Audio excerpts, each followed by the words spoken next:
Do something for me in your head right now before I tell you why. Cast your mind back to the last long bath you took, or the last sink full of dishes, or the last long afternoon you spent in a pool or a lake. And remember the moment you lifted your hand up out of the water and looked at your fingers. The tips of them had gone all puckered, wrinkled, ridged and pruney, drawn up into little soft grooves, like the skin of a raisin, like the surface of a dried plum. Your smooth young fingertips gone crinkled and old in the space of a few minutes in the warm water. You have seen this happen 1,000 times. You saw it as a small child in the bath and thought nothing of it, and you have taken it for granted every single time since. And here is the strange part, the part I want you to feel before we go one step further. This happens to you, to your own two hands, again and again, all your life. You have watched your fingers pucker in the water more times than you could ever count, and you have never once, not for a single honest second, stopped to ask why. Why the tips of your fingers and not the backs of your hands? Why it takes a few minutes and not an instant? Why it comes and then, out of the water, quietly goes away again. It is one of the most familiar things your body does, and one you have never truly looked at. So look at it now in your mind. Those puckered, pruney fingertips, hold them there. Because I am about to tell you what is really happening when they wrinkle, and I promise you it is not what you think, and once you know, you will never look at a pruney hand the same way again. And it is not just you. It happens to every human who has ever lived. It happened to the child you were, and it will happen to the old one you become. It happened to your grandmother in her washing, and to the very first people who ever waded into a cold river to fish. Everyone who has ever soaked their hands has watched their fingertips pucker up into these little grooves. It is one of the oldest, plainest, most shared things a human body does, and almost no one alive knows why it truly happens. I am Og, and the fire is warm tonight, and I want to sit with you over something your own body does that you have watched your whole life and never truly seen. Your fingers, wrinkling in the water. You think you already know the answer to this one. You think it is obvious. And that is exactly why I wanted to start here, by this fire, tonight. Because the thing you are so sure of, the plain, simple answer you have carried since you were a child, is wrong. Not a little bit wrong. All the way wrong, backwards, upside down.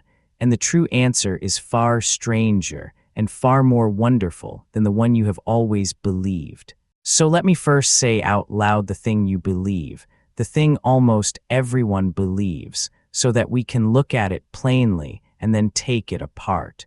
You believe that your fingers wrinkle in the water because the skin drinks the water up. The skin sits in the bath, it soaks the water in like a sponge, it swells and puffs and grows too big for the space it has, and so it buckles and crinkles into wrinkles, the way a shirt left forgotten in the sink goes heavy and creased, the way paper left in the rain cockles and ripples as it drinks.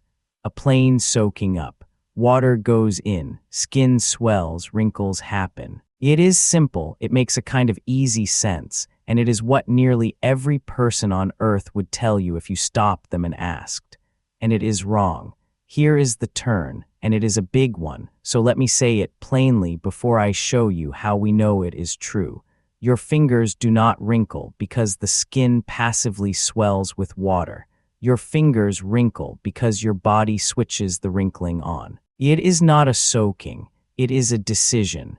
It is an active thing, driven not by the water soaking in, but by your own nervous system firing a signal, deliberately, to pucker the skin up into those grooves. The water is only the trigger, the knock at the door.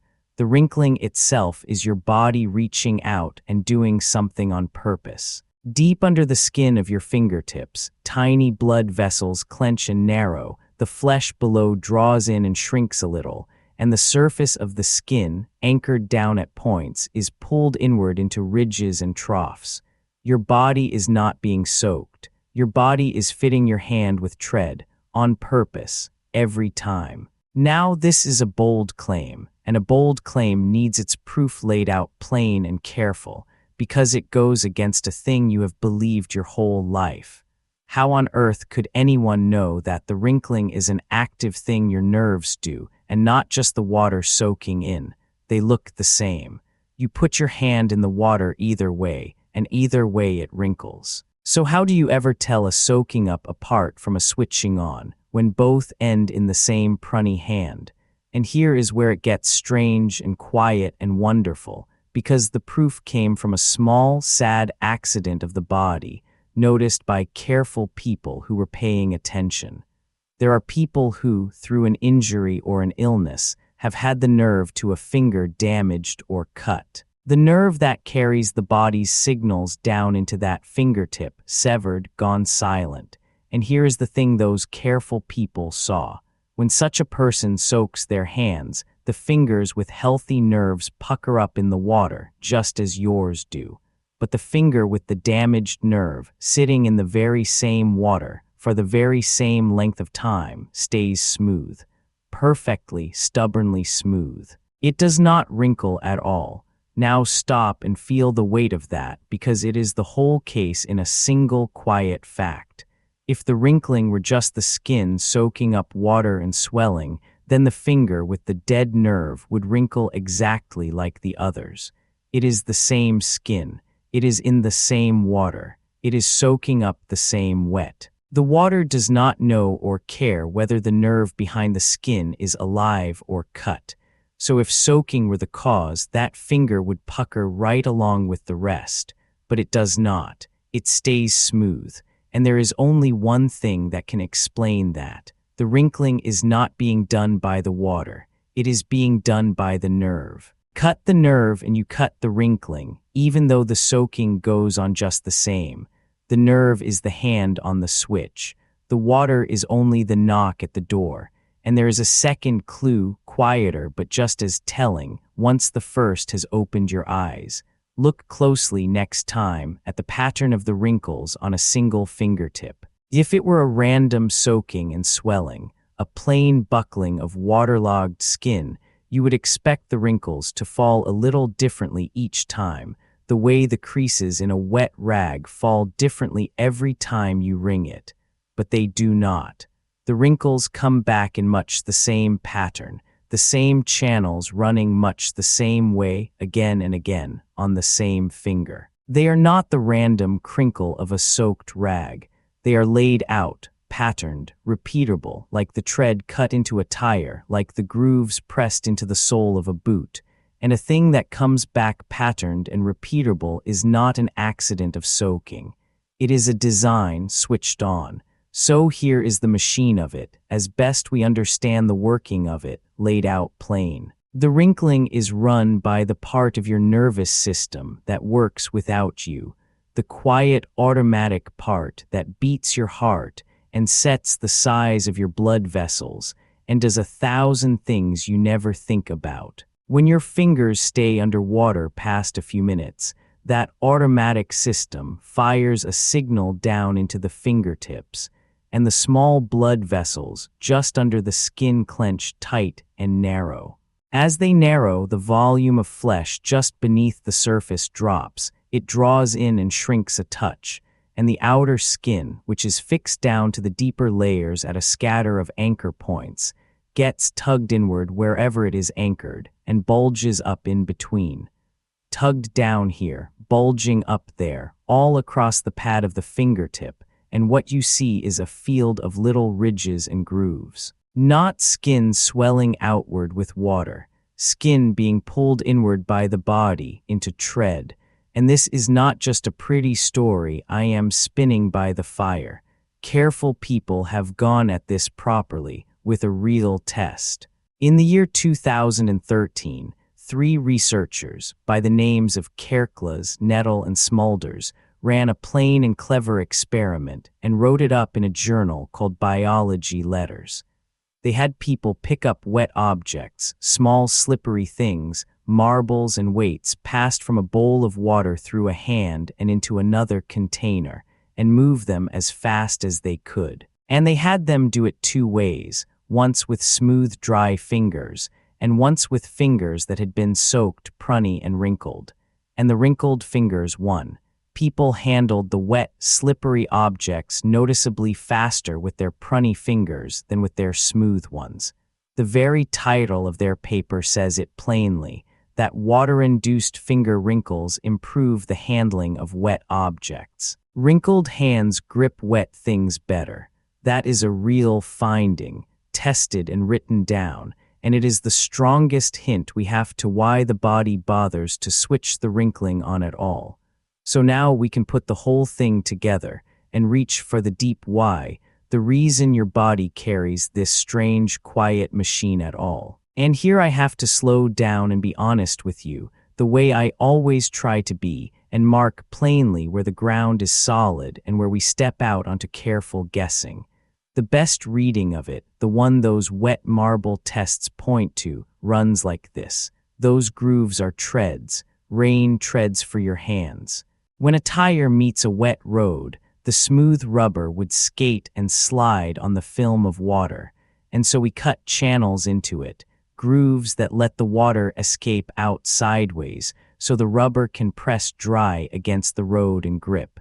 Your Pruney fingertips may be doing the very same thing. The wrinkle channels give the water somewhere to squeeze out to, so the pads of your fingers can press down dry and firm against a wet stone, a wet branch, a slippery fish, and hold on instead of slipping. And your body does not wait around. It does not need the water to soak all the way in.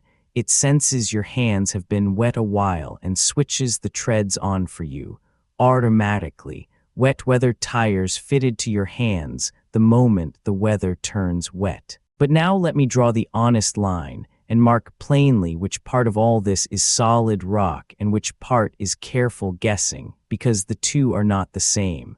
That the wrinkling is active and neural and not a passive soaking up, that is solid. You can stand on it. The fingers with the cut nerve sitting smooth in the same water while the others pucker, prove it past any real doubt. That blood vessels clenching under the skin pull the surface into the grooves, that is well understood. That wrinkled fingers in a test handled wet objects faster, that was measured and written down. All of that is firm ground. But the deepest why, the claim that these grooves evolved for the purpose of gripping wet things, that our ancestors who wrinkled gripped better and lived better and passed the trick on, that is softer ground, and I will not pretend it is not. It is the best guess we have, and a well-supported one, but it is debated. Not every study that tried has found the grip helped as much as the first did, and some found little at all. So the grip story is a strong, well-reasoned best guess, not a thing carved in stone. And methink when a body goes to the trouble of building an automatic system, a signal and a nerve and a clench of vessels, all just to pucker your hands when they get wet, it is very likely doing it for some good old reason, and better grip on wet things is the finest reason anyone has yet found. But hold that part the way you would hold any fine, well-reasoned guess. Firmly enough to think with, loosely enough to let go if better evidence ever comes. And all of this is a story about the strange old machine you carry, not a word of advice about your body. Chase no cure here, hold no fear here. If your fingers wrinkle in the bath, that is your body working exactly as it should. This is old natural history told by a fire about the deep past you still carry in your own two hands. And now, while that settles, here is a thing you can go and do tonight to see the whole of it with your own eyes. Fill a bowl with warm water or run yourself a bath and put your hands in and simply wait. 5 minutes, 10, and watch. And know, as you watch the tips of your fingers slowly pucker up into their grooves, that you are not watching your skin drink water and swell. You are watching your nervous system fire a signal down into your hands, watching tiny vessels clench beneath the surface, watching your body quietly fit your fingers with wet weather tread, on purpose, the same way it did for the first human who ever waded into a river to fish, the same way it has for every hand that ever went underwater since the world was young. You are watching an ancient switch flip in real time in your own two hands. Almost no one ever stops to watch it and knows what they are truly seeing. Come back with me now to the fire, to a night long ago, because this is where the strange old thing stops being a curiosity and becomes simply a part of an evening. The band is close around the low flames, fed and easy, and the rain of the afternoon has only just stopped. And young Rue, who spent the whole gray day in the cold stream turning the wet stones and reaching into the running water after the fish that hide beneath them, comes to the fire with his hands all puckered and Pruney and pale, the tips of his fingers ridged deep from the long hours in the wet. And he holds them out to the warmth, and by the grooves smooth away, and his fingers come back soft and young again. And across the fire sits Sella, who watches everything and misses nothing, and she has noticed over many rains that Rue's slippery, wet-handed grip on the stones never seems to fail him, that he holds the wriggling fish and the slick rocks fast where a dry hand might let them slide. And I sit by the flames between the two of them, the young one with his deep-grooved fingers warming by the fire, and the watchful one who has seen how well those grooved hands hold the slippery world.